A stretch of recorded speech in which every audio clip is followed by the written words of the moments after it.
వాడు ఇవ్వవలసినటువంటి బాధని ఆనందంగా స్వీకరించగలిగితే మీకు ఈ క్షణంలోనే దివ్య దృష్టి వస్తుంది. మీరు ఏమీ చేయక్కర్లేదు. మీకు ఆ దమ్ము ఉంటే, మీకు ఆ సాహసం ఉంటే దానికి ఈ వ్రతాలన్నీ పాటించాలి. సత్యము, అహింస, సింపుల్ లాజిక్ అది. It is an exercise. ఇందుకు ఇవంతా ప్రకృతిలో జరగవలసింది అలాగే జరుగుతుంది. దాన్ని మీరు మార్చలేరు. రేపు పొద్దున్న సూర్యోదయం అవుతుంది, మీరు మార్చండి. ఉరిశిక్ష వాడితో పడిపోతుంది. సూర్యోదయం కాకపోతే ఉరిశిక్ష పడదు వాడికి. ఎంత బాగుంటుందో సూర్యోదయం ఆపేయగలిగితే. అందుకే వాడికి ఆ శక్తి ఇవ్వబడదు. కానీ ఆ శక్తి కావాలి అనుకుంటే మీరు ఏ మానసిక స్థితిలో ఉండాలో అర్థం చేసుకోండి. మౌనంలో మీరు ఆ మానసిక స్థితిలో ఉంటారు. అంతకంటే ఏం లే. రిపీటెడ్ గా మౌనం వైపుకే వస్తాను నేను. మౌనంలో మీరేం ఆశించరు, ఏమి కోరుకోరు, జరిగేదేదో జరుగుతుంది. నాకు చాలా ఒక కథ చాలా ఇష్టం. మా స్నేహితులందరికీ చెప్తూ ఉంటాను. వాళ్ళకి అర్థం అయిపోయి ఉంటుంది కూడా. నేను ఏం కథ చెప్పబోతున్నాను. ఆఫ్రికాలో చెప్పరా, ఆఫ్రికాలో ఓ పాదరి క్రిస్టియానిటీ దాని గురించి చెప్పడానికి వెళ్ళినవాడు స్కూల్ రన్ చేస్తున్నాడు. Missionary school, elementary school. చిన్న వయసు 5 ఏళ్ళు 6 ఏళ్ళు ఉన్నవాడు. ఏదో మూడొచ్చింది పాదరికి. ఓ చిన్న ప్రశ్న వేసాడు. ఏమరా పిల్లలు, ఈ క్షణంలో ఆ పద్ధతులు ఇక్కడికి వచ్చింది అనుకోండి క్లాస్ రూమ్ లోకి, ఆఫ్రికన్ జనరల్ మీరేం చేస్తారు? ఎవడు మాట్లాడలేదు. క్లాస్ చివర 10 నిమిషాల తర్వాత వచ్చింది. కుర్రాళ్ళు లేచి చెప్పారు, సార్ మేము చేసేది ఏముంది సార్, చేసేదేదో పద్ధతులే చేస్తుంది, చేసేదేదో ప్రకృతి చేస్తుంది. మీకు ఆ నమ్మకం ఉంటే ఈ క్షణంలో మీరు యోగులే, మీరు అన్నది జరుగుతుంది. మీరు ఆ మానసిక స్థితిలో ఉంటే, ఆ మానసిక స్థితి ఉంచుకోవటమే మౌనం. Nature is always right. ప్రకృతి ఎప్పుడూ కరెక్టే. ఏం చేసినా రైటే, ఏం జరిగినా రైటే. రైట్ అనగా నువ్వు చేయగలిగేది ఏం లేదు, అది నేను అంటున్నా. రైట్ అనగా నువ్వు ఏం చేయగలవు చెప్పి. ఇప్పుడు సడన్ గా వర్షం కూర్చొని కరెంటు పోయింది, ఏం చేస్తావు? కరెంట్ వాడిని తిడతావు, వీలైతే చంద్రబాబు నాయుడు కూడా తిట్టేస్తావు, నీ ఇష్టం. లేకపోతే ఎగ్జిక్యూటివ్ ఇంజనీరే ఉండో తిడతావు. లేదు కరెంటు పోయింది, అమ్మాయ మౌనంగా కూర్చోవచ్చు అనుకున్నావు. ఏం చేసినా జరిగింది ఏంటి? Nature is always right. కానీ మనం ఏం చేస్తున్నాం? ప్రకృతిని మార్చేయాలి, పరిస్థితులను మార్చేయాలి. మన కుర్రవాడు భాగ్యం మారిపోవాలి. మా కుర్రవాడు క్లాస్ ఫస్ట్ రావాలి ప్రతివాడు అనుకుంటాడు. నేను భలే గందరగోళం పడిపోతాను. ఇప్పుడు ఎంతమంది క్లాస్ ఫస్ట్ వస్తారు? సంవత్సరానికి ఒకడే వస్తాడు క్లాస్ ఫస్ట్. అందరు పిల్లల తల్లిదండ్రులు ఏమనుకుంటారంటే వాడి కుర్రవాడు క్లాస్ ఫస్ట్ రావాలి. ఎలా వస్తారు? ఇంపాసిబుల్. స్వీకరించండి, కానీ ఎప్పుడు స్వీకరించాలి? బద్ధకంగా కాదు, నిద్రపోతూ కాదు. మీరు చేయగలిగేటటువంటి పనిని, మీ బాధ్యతల్ని మీరు నిర్వర్తించగలరా? కాటేజ్ ఇండస్ట్రీస్ గురించి చెప్పాను నేను. ఏ యాక్షన్ ఇది? కానీ మరి యోగం గురించి చెప్తే కాటేజ్ ఇండస్ట్రీస్ అంటారేంటి మాస్టారు? మౌనంలో ఉంటే కాటేజ్ ఇండస్ట్రీస్ వస్తాయి, మీరు కోటీశ్వరులు అవుతారు. కానీ కోటీశ్వరులు అవటానికి మౌనం అవుతే hour. The reverse is not true. తమాషా అది. మౌనంలో అనంతమైనటువంటి శక్తి ఉంది, కానీ ప్రాకృతికమైనటువంటి శక్తి ఉంది. కానీ అది మీ ఇష్టం వచ్చేట్టు నడవదు. అది మీ ఇష్టం వచ్చేట్టు నడవమంటే నడవదు. కానీ దానికి అనుగుణ్యంగా మీరు మారిపోయారనుకోండి, మీకు అనంతమైనటువంటి శక్తి వస్తుంది. చెప్పుకో మాస్టారు, మరి సైన్స్ ఏంటి? సైన్స్ ఏంటి? సైంటిస్టులకు ఇంత విలువ ఇస్తున్నాం కదా మనం. సైంటిస్ట్ చేసేది ఏంటిట? ఎలక్ట్రిసిటీని వాడు ఆర్డర్ చేస్తాడా? ఎలక్ట్రిసిటీ చెప్పినట్టు వాడు నడుచుకుంటాడా? మీరు కాస్త ఆలోచించండి, కొంచెం ఆలోచించి చెప్పండి. ఎలక్ట్రికల్ ఇంజనీర్ ఉన్నాడు, వాడు చెప్పినట్టు కరెంటు నడుస్తుందా? లేకపోతే వాడు కరెంటు చెప్పినట్టు నడుస్తున్నాడా? కొంచెం ఆలోచించండి, మీకు జవాబు మీకే దొరుకుతుంది. ఎలక్ట్రిసిటీ తన నియమాలు తనకున్నాయి. వీడేం చేస్తాడో ఆ నియమాలను ఉపయోగించుకుంటాడు. వీడు ఇష్టం వచ్చినట్టు చేయదు, కానీ ఆ నియమాల్ని వీడు ఉపయోగించుకోగలిగితే వీడికి సుఖం వస్తుంది.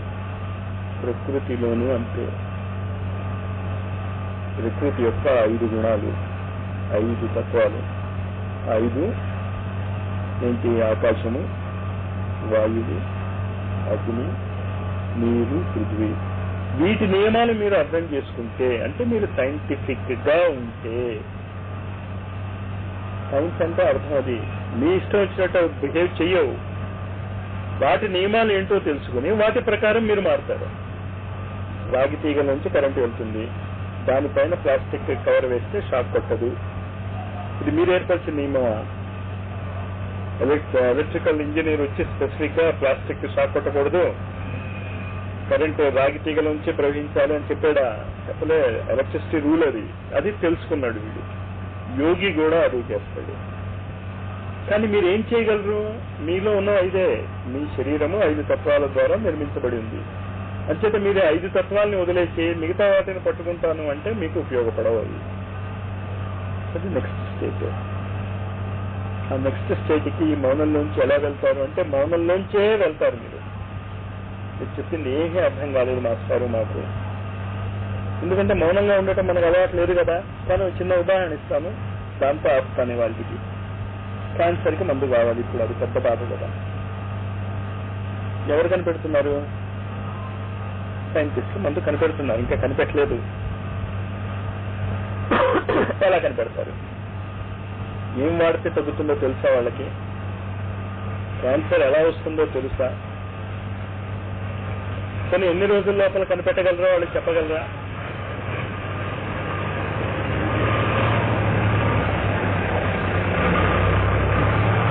మరి వాళ్ళని సైంటిస్టులను ఎందుకు మీరు గౌరవిస్తున్నారు? వాళ్ళకి ఏం తెలియదుగా. క్యాన్సర్ ఎందుకు వస్తుందో తెలియదు, కరోనా క్యాన్సర్కి ఏం మందు వేయాలో తెలియదు, కొన్ని ఏ మందు వాడితే తగ్గొచ్చో తెలుసా వాళ్ళకి? అది తెలియదు. కొన్ని దీని మీద ప్రయత్నం చేద్దాం, దీనివల్ల తగ్గొచ్చు అని కూడా వాళ్ళకి తెలియదు కదా. కానీ కోట్ల రూపాయలు మీరు వాళ్ళకి ఇస్తున్నారు. ఏమని చెప్తున్నారు? సైన్స్ అంటున్నారు. కానీ యోగ సాధనలో మీ శరీరాన్నే మీరు ఉపయోగించుకుని మీరు అద్భుతమైనటువంటి శక్తి సంపాదించుకుని మృత్యువు మీద విజయాన్ని సంపాదించినటువంటి వ్యక్తులు 100ల కొద్ది ఉన్నారు, 1000 కొద్ది ఉన్నారు. ఆంధ్రప్రదేశ్లోనే ఆంధ్ర యోగుల చరిత్రని 300 మంది యోగుల చరిత్ర ఉంది ఆంధ్రాలోనే. మరి ఆ చిన్నదాన్ని మీరు ఉపయోగించుకోకపోతే ఎవడేం చేస్తాడు? కానీ దాని నియమాలు పాటించాల్సిందే. నా ఇష్టం వచ్చినట్టు నేను జీవించి నేను యోగ సాధకుండా అయిపోతాను కుదరదు. ఇంకొక 2 నియమాలు గుర్తుంచుకోండి. ఆహారంలో చెప్పింది, వాక్ గురించి చెప్పింది, దాని తర్వాత సాధ్యమైనంత వరకు మౌనం. మౌనంగా ఉండి మీరు ఏం చేయాలి?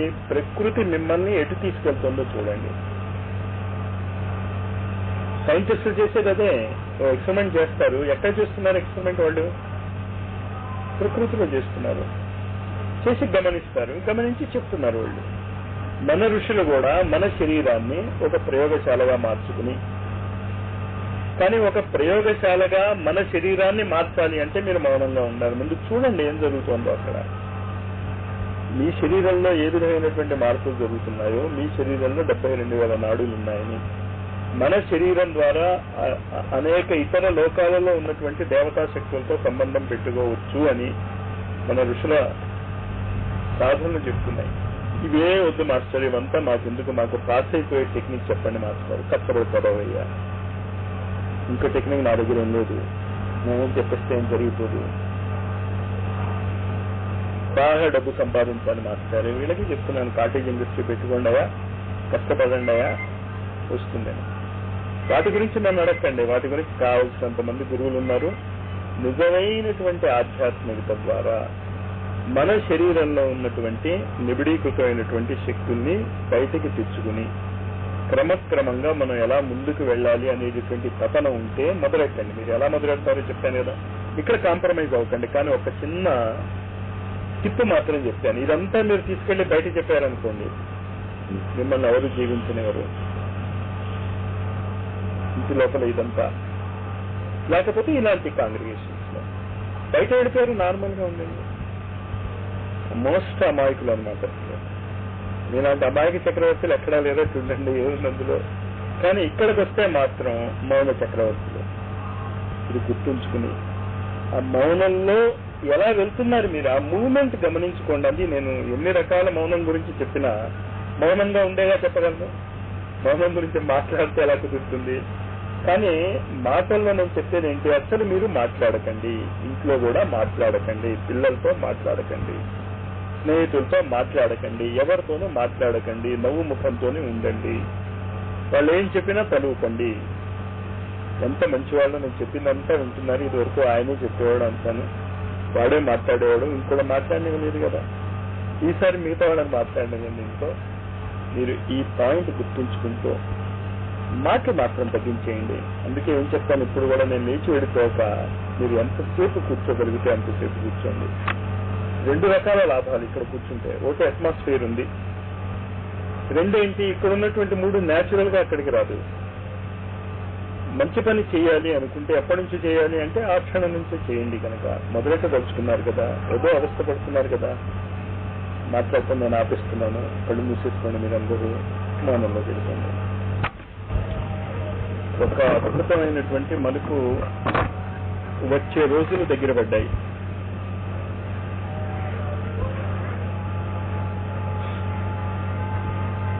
దీని గురించి చెప్పబోయే ముందు మన బాధ్యతలు, ముఖ్యంగా నాకు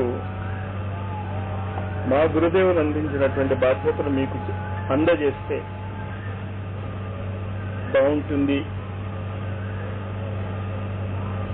అన్న ఉద్దేశంతో ఈ కార్యక్రమాలు మొదలెట్టాం మనం. ఈ కార్యక్రమాలు కనీసం 2000 సంవత్సరం వరకు జరగాలి, ఇలాగే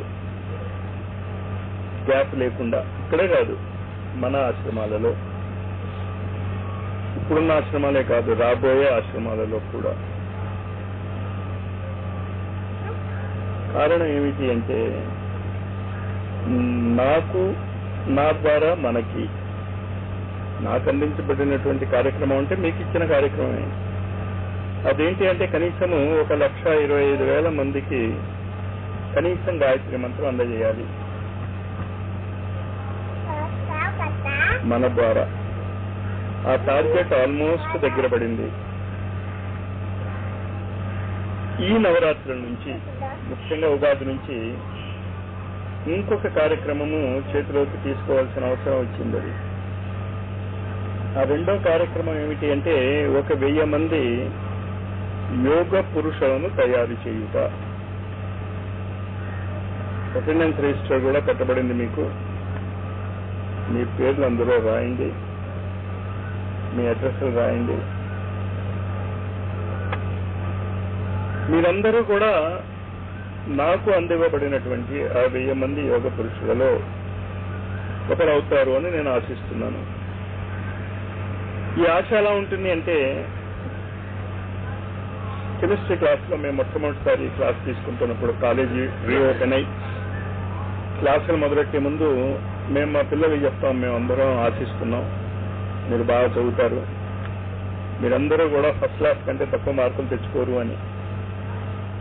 పాస్ పర్సంటేజ్ అంతా ఇంటర్మీడియట్ లో మీకు తెలుసు కదా, పాస్ పర్సంటేజ్ అది అంటే 25 మంది 100 మంది వెళ్తే పాస్ అవుతారు. ఫస్ట్ క్లాస్ ఎంతమందికి వస్తుందో దాన్ని బట్టి ఊహించుకోండి మీరు. మరి ఈ యోగి క్లాసెస్ లో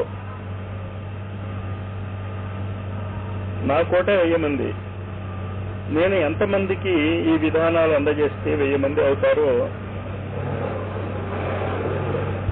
ఆ రిలేషన్షిప్ బట్టి ఊహించుకోండి.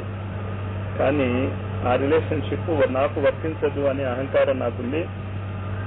నేను ఈ 18 ఏళ్ల బట్టి చెప్తున్నటువంటి వ్యక్తులు ప్రతి ఒక్కరూ కూడా ఇప్పుడు నేను చెప్పబోతున్నటువంటి విశేషమైనటువంటి మార్పులకు తగిన సాహసం చూపించగలరు అని ఆశిస్తున్నాను.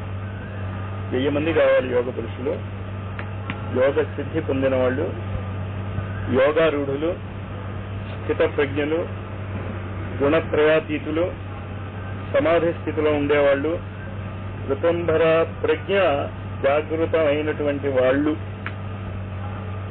అంతా ఒకటే. ఇన్ని పేర్లు నేను చెప్పాను, కానీ ఈ పేర్లన్నీ కూడా గ్రాడ్యుయేట్స్ కి, అలాగైతే రకరకాల గ్రాడ్యుయేట్స్ ఉంటారు. ఆధ్యాత్మిక జగత్తులో కూడా ఉండేటటువంటి రకరకాల గ్రాడ్యుయేషన్ కోర్సెస్ గురించి నేను చెప్తున్నాను ఇప్పుడు. దీనికి నేను మీ నుంచి మొట్టమొదట కోరుకునేది ఏంటి అంటే, కొంచెము నిత్యానిత్య వివేకము, భౌతిక కోరికల లాలస పూర్తిగా ఆపేయండి. అంతుండదు సముద్రం యొక్క కెరటాలకు, కోరికలకు అంతే ఉండదు.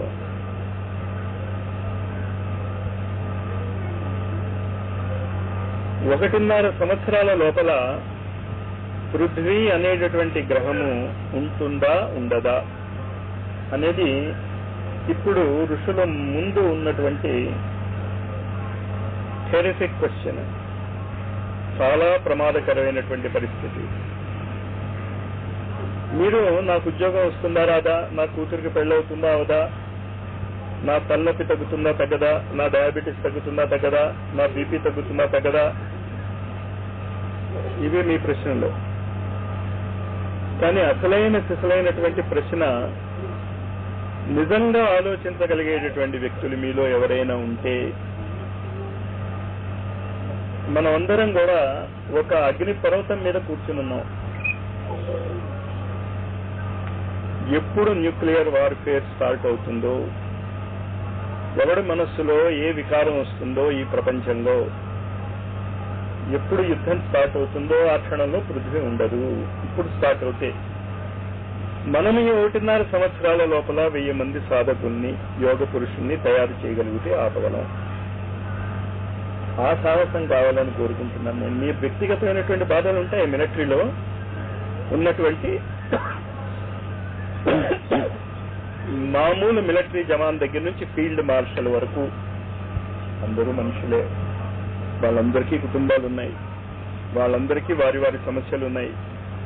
కానీ యుద్ధం జరుగుతున్నప్పుడు ఆ సమస్యలను ముందు పెట్టుకుని యుద్ధం చేయము అన్నవాళ్ళు లేరు. కానీ మన ఆధ్యాత్మిక జగత్తులో తలనొప్పిగా ఉంది మాస్టర్, అది విసుగ్గా ఉంది. ఎందుకు విసుగ్గా ఉంది అంటే ఎండాకాలంలో ఎండలు ఎక్కువయ్యాయి. దానికి కారణం అంచేత మేమేం చేయలేకపోయాం. వారు జరుగుతోంది, యుద్ధం జరుగుతోంది, ఎండగా ఉంది, నేను వెళ్ళను అంటే ఏమంటారు మీరు? మనం ఎంత హీన మానసిక స్థితిలో ఉన్నాము కొంచెం అర్థం చేసుకోండి. ముఖ్యంగా యోగ సాధకులుగా చెప్తున్నాను. పృథ్వీ అనేటటువంటి గ్రహమే ఎగిరిపోయేటటువంటి తరుణంలో దాని గురించి మేము ఆలోచించకుండా, దాని గురించి మేము పట్టించుకోకుండా, మా గురించి మాత్రమే మేము ఆలోచిస్తాము అంటే ఇంకా మీకు యోగ విద్య ఏమంటబడుతుంది? కొంచెం మీ మనస్సుల్ని విశాలం చేసుకోండి. ఎక్కువగా విశాలం చేసుకోమని ఏమంటలే నేను.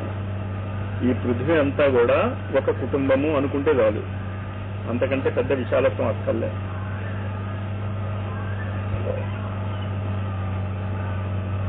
ఈ చిన్న మార్పు మిమ్మల్ని ఖచ్చితంగా యోగులు చేస్తుంది. ఈ మార్పు ఎక్కడి నుంచి వస్తుంది అంటే మౌనం నుంచి వస్తుంది. అందుకని మీకు నేను నిర్వహించినటువంటి ప్రతి క్యాంపులోనూ కూడా మౌనంగా ఉండమని కోరుకుంటూ ఉండేవాడిని. ఆఖరికి కొన్ని క్యాంపుల్లో కొంతమందిని నోటికి గుడ్డ కూడా కట్టుకోవటానికి కావాల్సినటువంటి గుడ్డలను కుట్టించి తీసుకురమ్మని చెప్పేవాడిని నేను. గుడ్డలు పంచుకునేవారు, కానీ మౌనంగా ఉండలేకపోయారు. ఆ సంగతి మనకు అనవసరం. ఈ రోజు నుంచి, ఈ క్షణం నుంచి మీరు మాట్లాడకండి. ఇక్కడికి వచ్చినప్పుడు అసలు మాట్లాడకండి. మీరేమీ మాట్లాడాల్సిన అవసరం లేదు. మీ వ్యక్తిగతమైనటువంటి బాధలు నాకు చెప్పాల్సిన అవసరం అంతకంటే లేదు. మిలిటరీలో బోర్డర్ దగ్గరికి సేనని పంపించినప్పుడు వాళ్ళకేం ఆహారం కావాలో, వాళ్ళకేం మందులు కావాలో, వాళ్ళకి ఏ విధమైనటువంటి వసతులు కావాలో పంపించిన వాడే చూసుకుంటాడు. కానీ నేను ఇంట్లో కూర్చొని నేను మిలిటరీ వాడిని అంటే కుదరదు. మీరు అక్కడ వెళ్ళాలి, బోర్డర్లోకి వెళ్ళాలి. ఏంటా బోర్డరు? మీ వ్యక్తిగతమైనటువంటి కోరికల్ని పట్టించుకోకండి. మిమ్మల్ని ఎక్కడికి వెళ్ళమంటలేను నేను. మీరు ఎక్కడికి పారిపోక్కర్లేదు, హిమాలయాలకు వెళ్ళక్కర్లేదు, గంగా నది ఒడ్డుకు వెళ్ళక్కర్లేదు, కన్యాకుమారికి వెళ్ళక్కర్లేదు. మీరు ఎక్కడ ఉన్నారో అక్కడే ఉండండి. కేవలము ఆలోచన రహిత స్థితిలో ఉండటం నేర్చుకోండి. No thinking. అందుకే నాతో కూడా మాట్లాడొద్దంటాను. ఇక్కడికి వచ్చాక నాతో మాట్లాడాలంటే నేనున్నాననే ఆలోచన వచ్చిందిగా మీకు. వద్దు. ఆలోచన రహిత స్థితి. ఎన్నాళ్ళని మీ కోరికల్ని, ఆలోచనని అలా పెంచుకుంటూ పోతారు. జన్మల బట్టి భగవంతుడు తెలియాలి ఎన్ని జన్మలు ఎత్తామో మనం. ప్రతి జన్మలోనూ ఇంతే. ఓ భార్య ఉంటుంది, పిల్లలు ఉంటారు, ఓ భర్త ఉంటుంది, ఓ చెల్లెలు ఉంటారు, ఓ అన్న ఉంటాడు. వాళ్ళకి పడదు. సరిదిద్దాలి మాస్టారు. ఎక్కడ అంతు? ఎందుకు ఇది నేను చెప్తున్నాను అంటే, మీరు ఆ అంతు వేసుకోవటం నేర్చుకోగలిగితే ఈ క్షణంలోనే జీవన్ముక్త స్థితికి వెళ్ళిపోతారు మీరు. ఇంకా కోరికలు లేకపోతే ఇంకేముంది? యోగే మీరు. యోగ సాధనలు మీరేం చేయక్కర్లే. ఏమి యోగ సాధనలు మీరు చేయాల్సిన పనే లేదు. కోరికల్ని ఆపేసుకోగలిగితే, ఏ కోరిక వద్దు, ఒక చిన్న కోరిక మాస్టారు చాలా, ఒక చిన్న కోరిక మహావృక్షం అవుతుంది. అసలు ఆ మూలాగ్రం పీకి పారేయండి మీ మనస్సుల నుంచి. మరొకటి ఎలా జీవిస్తాం మాస్టారు? అసలు మీరు ఏం చేస్తున్నారని మేము అలా జీవిస్తాం ఆలోచన లేకపోతే మాస్టర్ అన్నం తిన్నారు.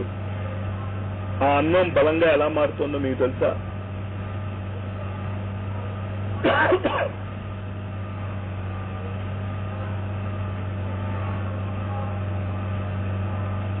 దెబ్బ తగిలింది, శరీరము దానికి కావలసినటువంటి ప్రొటెక్టింగ్ మెజర్స్, రక్షణ ఆవశ్యకతలు నిర్మించుకుంటుంది. ఎలా నిర్మించుకుంటుంది మీకు తెలుసా? జరిగిపోతున్నాయి కదా అది. మరి మీ జీవితం మీరు ఆలోచించకుండా జరుగుతుంది అంటే ఎందుకు నమ్మలేకుండా ఉన్నారు? చిన్న ఆలోచన, మీరేదో చేస్తున్నారు అనేటటువంటి భ్రమ ఉందే, ఆ ఒక్క భ్రమని మీరు వదిలేసుకోగలిగితే ఆ క్షణం నుంచి మీకు విశ్వరూప దర్శనం అవుతుంది. చాలా సింపుల్ టెక్నిక్, అది అర్థం చేసుకోండి. మీరు యోగులు అవ్వాలి అంటే ఏమీ చేయక్కర్లే. అసలు ఏమీ చేయకుండా ఉండటమే యోగం. మనం ఏం చేయటం లేదు. యాక్చువల్గా సంవత్సరాల మీద సంవత్సరాలు పైబడుతున్నాయి, నల్లటి జుట్టు తెల్లబడుతుంది, శరీరం ముసలిదైపోతుంది. ఇదంతా మీరు చేస్తే అవుతుందా? మీరైతే అసలు చేసుకోరు. మీరు ఊపిరి పీల్చుకుంటున్నారు. మీరు ఎప్పుడైనా ఆలోచించారా అసలు నేను ఊపిరి పీల్చుకుంటున్నాను అని? ఎప్పుడో పడిచం పట్టి ముక్కు దిబ్బడేస్తే అంతే తప్ప, లేకపోతే అసలు మీకు తెలియదు, లేకపోతే ఎవడైనా ఫ్రెండ్ మీ మీద అతి ప్రేమ వచ్చి గొంతుకు తీసుకుతే తప్ప మీకు అసలు ఊపిరి పీల్చుకుంటున్నాననే తెలియదు. అది ఎంత ఇంపార్టెంట్ మీ జీవితానికి అంటే, అతి ముఖ్యమైనటువంటి ఒక శారీరక క్రియ మీ కంట్రోల్లో లేదు. మీ కంట్రోల్లో ఉంటే మీ కోపం వచ్చినప్పుడల్లా ఊపిరి బిగించేద్దురేమో. ఇప్పటికి ఎన్నిసార్లు తెచ్చిపోదామో మనం. మాట్లాడితే కోపం వస్తూ ఉంటుంది కదా. మన అదృష్టం ఊపిరి పీల్చుకోవటం మన చేతిలో లేదు, గుండె కొట్టుకోవటం మన చేతిలో లేదు. కానీ ఇదంతా ఎందుకు చెప్తున్నాను అర్థమైందా? ఏది మీ చేతిలో లేదు. అసలు ఊపిరి పీల్చుకోవటం మీ చేతిలో లేదు, గుండె కొట్టుకోవటం మీ చేతిలో లేదు. ఇవాళ రాత్రి మనం కళ్ళు మూసుకుని రేపు పొద్దున్న లేస్తామో లేదో మనకి తెలియదు. అయినా ఇంత ఎందుకు ఆలోచిస్తారు మీరు? అంటే మాస్టరు పరీక్షలు ఉన్నాయి, చదువుకోవాలా వద్దా? అదా నేను చెప్పింది. నేను చాలాసార్లు వ్యక్తిగత జీవితములో అభివృద్ధి సాధించదలుచుకున్న వాళ్ళు ఒక చిన్న పని ప్రతిరోజు రాత్రి చేయండి, రెండవ రోజు రాత్రి సాయంత్రం పడుకునే ముందు ఈ రోజు రాత్రి వేసుకున్నది చేశామో లేదో చూసుకోండి అని ఒక డైరీ రాసుకోండి అని ఎన్నిసార్లు అడిగాను. టైం టేబుల్ అంటే ఏమని టైం టేబుల్ రాస్తారో తెలుసా? పొద్దున్నే 7:30కి నిద్ర లేవగానే ఒక కప్పు టీ తాగుతాం మాస్టర్, 8:30కి మసాలా దోశ, 1:30కి లంచ్. ఇది టైం టేబుల్. ఇది ఎవడు అడిగాడు? కాలేజీలో టైం టేబుల్ వేస్తే మీరు ఎన్ని గంటలకు భోజనం చేస్తారు, మీరు ఏ డ్రెస్ వేసుకుంటారు, మీరు ఏ కూరగాయలు వండుకుంటారు, అదా కాలేజీలో వేసే టైం టేబుల్. మీ సబ్జెక్టు గురించి వేస్తారు టైం టేబుల్. మరి మన సబ్జెక్ట్ ఏంటి? యోగులం అవ్వాలి అని ఇక్కడ మనం ఏకత్రితం అయ్యాం. ఖచ్చితంగా మనం అందరం యోగులం అయి తీరుతాం. ఏమీ కష్టం కాదు. అసలు యోగులు అవటం చాలా సహజం. అది ఆ అసహజ స్థితిని మనం సహజం చేసుకున్నాం. అది కానీ యోగులు అవ్వాలి, టైం టేబుల్ వేసుకోవాలి. ఇవాళ రాత్రి పడుకునే ముందు మీరు టైం టేబుల్ వేసుకోండి అని ఇప్పుడు నేను అన్నానంటే అది నేను మీకు నా శిష్యులు అవుతే ఆజ్ఞ, అది నా స్నేహితులు అవుతే నా రిక్వెస్ట్. కేవలం వింటున్నారు అంటే వినండి. 3 స్టేజెస్ వాళ్ళకి ఒకటే సలహా. శిష్యులు, స్నేహితులు, టైం పాస్ చేయడానికి ఉత్తరం చూద్దాం మాస్టర్, ఏదో ట్యూబ్ లైట్ వెలుగుతోంది కదా ఇక్కడ, ఏదో 10 మంది కూర్చుని ఉన్నారు, ఒకసారి చూసి వెళ్దాం, అలా వచ్చిన వాళ్ళైనా సరే. సలహా ఏంటి అంటే, కోరుకునేది ఏంటి అంటే, ఆజ్ఞాపించేది ఏంటి అంటే, మీరు నాకు ఏ విధమైన సంబంధం పెట్టుకున్నారో దీన్ని బట్టి తెలుస్తుంది. మీరు నాకు శిష్యుల, స్నేహితుల, ఉత్తినే చూసి వెళ్ళటానికి వచ్చారా అన్నది రేపు సాయంత్రం నాకు తెలుస్తుంది. ఎక్కువ దూరం అక్కర్లే, రేపు సాయంత్రమే తెలిసిపోతుంది నాకు. ఏంటి నా ఆర్డర్? టైం టేబుల్ వేసుకోండి. దేని గురించి టైం టేబుల్ వేసుకుంటారు? ఎగ్జామినేషన్ టైం టేబుల్ దేని గురించి ఇస్తారు? మీరు చదివిన సబ్జెక్ట్స్ గురించి. యూనివర్సిటీలో టైం టేబుల్ దేని గురించి ఇస్తారు? మీరు చదవబోయే సబ్జెక్ట్స్ గురించి కదా. ఇక్కడ మనం అందరం ఎందుకు ఏకత్రితం అవుతున్నాం? మనం అందరం కూడా సిద్ధ పురుషులం అవ్వాలి, యోగారూఢులం అవ్వాలి. భారతీయ ఆధ్యాత్మికత దేని గురించి ఇంత అద్భుతంగా వర్ణిస్తుందో దాని గురించి చదవటం కాదు, మేము మా జీవితంలో ఆచరించి దాన్ని అనుభూతి తెచ్చుకుని పక్క వాళ్ళకి కూడా నాకు ఈ అనుభూతులు వచ్చాయి, ఋషులు చెప్పినటువంటి యోగ విద్య అతిశయోక్తి ఏ మాత్రము కాదు అని నిర్ణయించుకున్నటువంటి వాళ్ళ టైం టేబుల్ ఏమిటి అంటే 4 పాయింట్స్ ఉన్నాయి. ఆ 4 పాయింట్స్ కనుక మీరు గుర్తుంచుకుని ఈ రోజు సాయంత్రం నుంచి మొదలెడితే మీరు యోగారూఢులే, యోగ మార్గంలో పయనిస్తున్నటువంటి వాళ్లే. కానీ కండిషన్ చెప్పాను ముందు, మీరు యోగ విద్యలో అడుగు పెట్టాలి అనుకుంటే కోరికలు మాత్రం ఇంకా ఏమీ కోరుకోకండి. నో డిజైర్, ఏమీ కోరుకోవద్దు. యోగ విద్యలో కూడా నేను నిష్ణాతుని అవ్వాలి అనే కోరిక ఉంది సార్. మోక్ష సన్యాసి యోగం, భగవద్గీత 18వ అధ్యాయం. మోక్షాన్ని కూడా సన్యాసిస్తాడు వాడు. నాకు మోక్షం కూడా అక్కర్లేదు, అది కూడా ఒక కోరికేగా. ముందు ఆ స్థితి కోసము ప్రయత్నించండి. మీరు 24 గంటలు. ఫస్ట్ పాయింట్, ఒక రోజులో రాదు ఇది, కొన్ని జన్మలు పడుతుంది. పక్కనివ్వండి, బీ ప్రిపేర్డ్ ఫర్ ఇట్. కొన్ని నిమిషాల్లో అయిపోవచ్చు. ఇంకేదంటే ఎన్ని వేల జన్మలు మీరు సాధన చేసి ఉంటే ఈ రోజు ఇక్కడ కూర్చుని మాటలు వింటున్నారు. హాయిగా సినిమా చూసుకోవచ్చు కదా, ఏదో చేసుకోవచ్చు కదా. ఇక్కడ కూర్చున్నారు అంటేనే మీకు అర్హత ఉంది. క్లాస్ లో ఉన్నారంటే అర్థం ఏంటి? యోగ్యత ఉంది మీకు. కానీ ఆ యోగ్యతను మీరు ఉపయోగించుకోవాలి అంటే మళ్ళీ ప్రతి రోజు నేను నొక్కి నొక్కి చెప్పేది గుర్తుంచుకోండి, స్టాప్ యువర్ డిజైర్. అసలు ఏ కోరికలు కూడా మీ మనసులోకి రానివ్వకండి. నిశ్చింతగా, మౌనంగా, తూష్ణంగా, స్థిరంగా అలా ఉండిపోండి. స్థిరంగా, గాలి లేని చోట దీపం ఎలాగ కదలిక లేకుండా కాలుతుందో అలా ఉండిపోవటానికి ట్రై చేయండి నిరంతరం. అది ఫస్ట్ పాయింట్, అది గుర్తుంచుకోండి.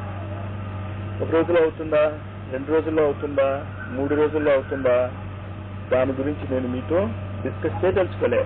మీరు ఎంత తీవ్రంగా ప్రయత్నం చేశారు అది నాకు కావాలి. వారిపోతూ ఉంటాం, ఏం పర్వాలేదు, ఏమీ పర్వాలేదు. అర్జునుడు లాంటి వ్యక్తి, ఎవడో అర్జునుడు ఇంద్రుడి యొక్క అర్ధసింహాసనాన్ని పొందగలిగిన వాడు, మాట్లాడితే స్వర్గలోకానికి భారతదేశానికి వచ్చిపోతూ ఉండేవాడు. ఇప్పుడు అమెరికాను ఇండియాకి వస్తున్నట్టు కొంతమంది ప్రొఫెసర్స్. పాశుపతాస్త్రాన్ని తపస్సు ద్వారా సంపాదించుకున్నటువంటి వ్యక్తి. అతనికే డౌట్ వచ్చింది, నేను విశ్వరూపాన్ని చూడగలనా, నా సాధన పూర్తి అవుతుందా, నా సాధన పూర్తి అవ్వకపోతే ఏమవుతుంది అని. అసలు ఆ డౌట్ వచ్చింది అంటేనే అర్థం మీకు పూర్తి అయిపోతుంది అని. అసలు అనుమానం రావటమే అర్థం ఏంటి అంటే దానికి జవాబు ఉందని. అంచేత మీరు నిశ్చింతగా నా మాటలు వింటున్నప్పుడు కూడా కేవలం ఒక బ్లాటింగ్ పేపర్ లాగా, ఒక స్పాంజ్ లాగా స్వీకరించండి అంతే. Everything yes yes yes. Satsai Baba, Shri Satya Sai Baba నా పేరే అది అంటాడు. Yes yes yes. ఏంటి ఎస్ ఎస్ ఎస్? ఏది వచ్చినా, ఏది జరిగినా ఎస్, ఏదైనా ఎస్. అర్జునుడు, కృష్ణుడు ఒకసారి అలా సాయంత్రం షికారుకి వెళ్తున్నారట. హంస ఎగురుతోంది. అర్జున చూసావా ఆ కాకి ఎంత బాగుందో అన్నట్ట. చాలా బాగుంది అన్నాడు. తప్పు చెప్పాను, కాకి కాదు అది హంస అన్నట్టు. అవును హంస అన్నట్ట. హంస కాదు, కాకి కాదు, తప్పు చెప్పాను. అది కొంగ అన్నట్టు. అవును, అది కొంగే అన్నాడు అర్జునుడు. నేను బుద్ధి లేదా, నేనేం చెప్తే అదే అన్నాడు. నాకెందుకు, నువ్వు ఎటు చెప్తే అది. అది హంస అవుతేనే, కొంగ అవుతేనే, కాకి అవుతేనే నాకే. ఆ మానసిక స్థితి, ఆ అర్జున స్థితి తెచ్చుకోండి. Notice it. మరేం చేయాలి పని? యుద్ధం చేశాడు, మహాభారత యుద్ధం మామూలు యుద్ధం చేయలే, సహజమైనటువంటి యుద్ధం కాదు అర్జునుడు చేసినటువంటి యుద్ధం. ఆ మానసిక స్థితిలో నేను ఇప్పుడు చెప్పాను, ఏమీ ఆలోచించను, ఏమీ కోరని స్థితిలో ఒక మహాయుద్ధం చేయగలిగినప్పుడు మీరు చదువుకోలేరా, వంట వండలేరా, మీ ఆఫీస్ పనులు చూసుకోలేరా, మీ బిజినెస్ పనులు చూసుకోలేరా, మీ బంధువులతో మాట్లాడలేరా? యుద్ధమే చేయగలిగినప్పుడు అదొక స్థితి అంతే, ఒక మానసిక స్థితి. ఆ మానసిక స్థితిని మళ్ళీ మళ్ళీ నేను ఎందుకు చెప్తున్నాను అంటే, ఆ మానసిక స్థితే ఆధారం. అది లేకపోతే మీరు ఎన్ని సాధనలు చేసినా ఒకటే, ఎంత చేసినా ఒకటే. ఇప్పుడు కంప్యూటర్ చేస్తున్న వాళ్ళకి కొంచెం అర్థం అవుతుంది నేను చెప్పింది. కంప్యూటర్లో టైప్ చేస్తుంటాం, ఆ మెటీరియల్ అంతా సేవ్ మాత్రం చేయం. ఏం విన్నారు నేను సాయంత్రం? No saving. అసలు సేవ్ చేయాల్సిన అవసరం లేదంటున్నాను నేను. No saving. ఏమి గుర్తుంచుకోక్కర్లే మీరు, శ్లోకాలు కంటతా పట్టక్కర్లే. మీరాబాయి ఏం చదువుకుంది? తక్కువబాయి ఏం చదువుకుంది? కబీర్ దాస్ ఏం చదువుకున్నాడు? రామకృష్ణ పరమహంస ఏం చదువుకున్నాడు? సిద్ధి సాయి తెలియదు మనకేం చదువుకున్నాడు. సత్సాయి ఏం చదువుకున్నాడు? బ్యాక్గ్రౌండ్ అక్కర్లే, మీరు ఎక్కడ ఉన్న వాళ్ళు అక్కడే. రవిదాస్ చెప్పులు కుట్టేవాడు, మీరాబాయికి గురువు. మీరాబాయి ఒక రాజకన్య, రాజపూత కన్య, క్షత్రియ కన్య, యువరాణి. గురువు ఎవడు అంటే చెప్పులు కుట్టేవాడు. చెప్పులు కుట్టడం ఏం మానలే, ఆయన యువ సాధన చేస్తూనే ఉన్నాడు. ఆయన పేరు మనం చెప్పుకుంటున్నాం. రవిదాస్ తో పాటు అనేక మంది మహారాజులు అప్పుడు పుట్టిండుంటారు, ఒక్కడి పేరు మనకు తెలియదు. ఇంచేత ఆధ్యాత్మికత యొక్క గొప్పతనం అది. ఏంటి ఆధ్యాత్మికత అంటే? Stop thinking. ఆలోచనలు ఆపేయండి. ఆలోచన రహిత స్థితి, మౌనంగా ఉండండి. ఎలా ఉంటాం మౌనంగా? ఏ విధంగా ఉంటాం మౌనంగా? అంటే మౌనంగా ఉండటమే. మౌనంగా ఎలా ఉంటామంటే మౌనంగా ఉండటమే. సైకిల్ ఎలా తొక్కుతాం? సైకిల్ తొక్కటమే. ఈత ఎలా కొడతాం? ఈత కొట్టడమే. అంచేత మౌనంగా ఎలా ఉంటాం అనే ప్రశ్నించకుండా మౌనంగా ఉండటం మొదలెడితే మీరు ఇంటి దగ్గర ఉండలేమని చెప్పాను కదా, అందుకని ఇక్కడికి రమ్మంటాను నేను. 3 రోజులు 4 రోజులు ఇక్కడికి రండి. మనకి ఎలాంటి జాడ్యం పట్టుకుంది అంటే భారతదేశానికి, ముఖ్యంగా భారతీయులకి, ఆశ్రమం అంటే ఎవ్రీథింగ్ ఫ్రీ. ఎవ్రీథింగ్ ఫ్రీ అనమాట ఆశ్రమంలో. ముందు అదొకటి అలవాటైంది మనకి. రెండోది మనకి ఏంటి అలవాటైంది అంటే, ఇంట్లో మనం సుఖంగా బతకలేకపోతే ఆశ్రమానికి వెళ్ళిపోతామని బెదిరించడం.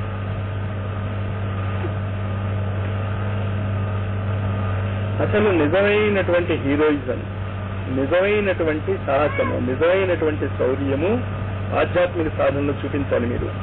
కానీ ఎలాంటి వాళ్ళు ఆశ్రమంలో చేరుతున్నారు? అసలు ఆధ్యాత్మికత అంటే ఏంటో తెలియని వాళ్ళు. ఒక చిన్న ఉదాహరణ ఇస్తాను. తపస్సు చేయటానికి నాతో పాటు హిమాలయాలకి రేపు బయలుదేరి రండి అంటే మీలో ఎంతమంది రెడీగా ఉన్నారు చెప్పండి, ఒకసారి చేతులు ఎత్తండి. రైట్. ఏం చేద్దామండి అక్కడ? తపస్సు చేస్తారు. ఎలా చెప్పండి? నేను మౌనంగా కూర్చుంటాను అంతే. మౌనంగా కూర్చుంటే తపస్సు అవ్వదు. మరి అదే అంటున్నా. అదిగో నా తాత కూడా అదే చెప్తుంది. తపస్సు అంటే ఏంటో అర్థం చేసుకోండి. ఈనాడు ఆశ్రమాలు ఎందుకు అంత నీచమైన స్థితిలో ఉన్నాయి అంటే, ఈనాడు ఆశ్రమాలలో మనకి మహనీయులు ఎవరూ కనిపించడం లేదు, ఆత్మజ్ఞాన సంపన్నులు ఎవరూ కనిపించడం లేదు. వరదానాలు ఇవ్వగలిగేవాళ్ళు, శాపాలు ఇవ్వగలిగేవాళ్ళు, పరిస్థితులను తారుమారు చేయగలిగేవాళ్ళు ఎవరు కనిపించడం లేదు. కానీ ఇదంతా ఆధ్యాత్మికతలో ఉంది, సిలబస్ లో ఉంది. కానీ ఆధ్యాత్మికత సిలబస్ ఎక్కడి నుంచి స్టార్ట్ అవుతుంది అంటే, మౌనంగా ఉన్నవాళ్ళు తపస్సు చేయటం నేర్చుకోవాలి.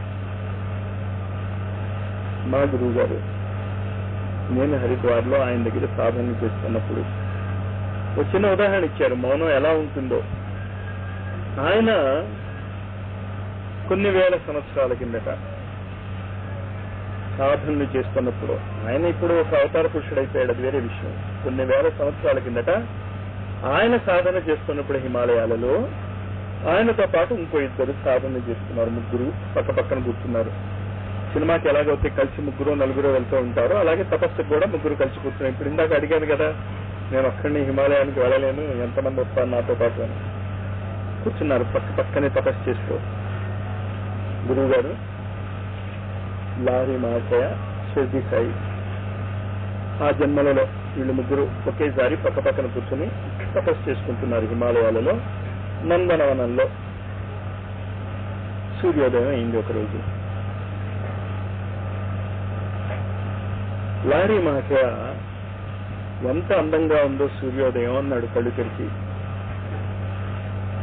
1000 సంవత్సరాల తర్వాత షిర్డీ సాయి అన్నట్ట, అవును సుమా, దాని జవాబు అనమాట. 1000 సంవత్సరాల పాటు మాటలు లేవు. ఈయనేమన్నాడు, లారీ మహాశయ సూర్యోదయం చాలా అందంగా ఉందని మౌనంగా కూర్చున్నాడు, తపస్సులో గడిపాడు. అది చెవిలో పడింది. ఎవరికి? షిర్డీ సాయికి చెవిలో పడి 1000 సంవత్సరాల తర్వాత ఆయన ఏమన్నాడు, అవును సుమా సూర్యోదయం అందంగానే ఉందన్నాడు. ఇంకో 1000 సంవత్సరాలు గడిచిపోయిన తర్వాత శ్రీరామ్ శర్మ ఆచార్య గారు అన్నారు, అవుతే ఇంటికా అని. 2000 సంవత్సరాలు గడిచాయి. 3 వాక్యాలు వాళ్ళల్లో వాళ్ళు మాట్లాడుకున్నారు, కానీ తపస్సు చేశారు. మరి ఏమిటా తపస్సు? ఏం చేస్తాం కళ్ళు మూసుకుని? అదే అర్థం చేసుకోండి. ఇక్కడ మీరు మౌనంగా కూర్చుని ఉత్తిన మౌనంగా కూర్చుంటే ఓకే, మాట్లాడటం కంటే అది బెటర్ కాదన్ను నేను. కానీ తపస్సు ఎలా చేస్తారు మీరు? ఏం చేయాలి తపస్సు? ఏం చేయాలి అంటే, ఎలా చేయాలి అంటే, మనకి చాలా దగ్గర స్నేహితుడు గురించి ఎవరికో చెప్పాలి మనం. పలానా ఊరు వెళ్ళండి మీరు హైదరాబాద్, నాకు చాలా దగ్గర స్నేహితుడు ఒకతను ఉన్నాడు అని పేరు చెప్పబోతారు, పేరు మర్చిపోతారు. అలా జరిగిన అనుభవం చాలా మందికి ఉంటుంది. చాలా దగ్గర మనకు బాగా తెలుసు, ఒక్కొక్కసారి గబుక్కుని చెప్పలేము, అది ఆ మాట గుర్తురాదు. అప్పుడు ఏం చేస్తారు మీరు? మాట్లాడుతూ ఉంటారా? మౌనంగా ఉంటారా? గుర్తు చేసుకోవడానికి ఏం చేస్తారు మీరు? తల కొట్టుకుంటారు. అది వదిలేండి, నేను తల కొట్టుకుంటారు విషయం. మౌనంగా ఉంటారు కదా, మరి మౌనంగా ఉండి ఏం చేస్తారు? అది చేయండి. తపస్సు అంటే అది.